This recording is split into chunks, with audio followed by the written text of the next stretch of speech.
এই যে লাউ শাকের সাথে আলুর শাক দিয়ে যদি আমি ভাজি করি তাহলে এই শাকটা সফট হবে।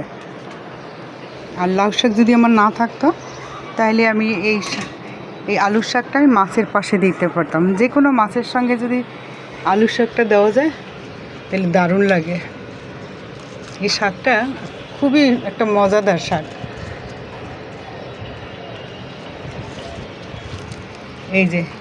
এই শাক নেওয়ার পর এই যে এগুলো আবার শাক ছাড়তেছে, এই যে ডালপালা হচ্ছে।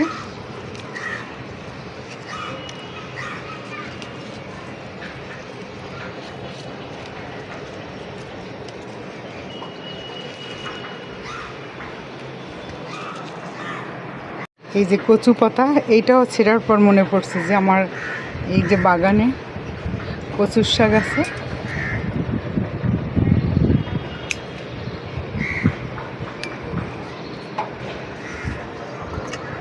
আপনারা ভাবতে পারেন এই কচুর শাকে আবার গলা ধরবে কিনা, একদমই না। এই শাকগুলো একদমই গলা চুলকায় না, পাঁচমিশালি শাক এখানে।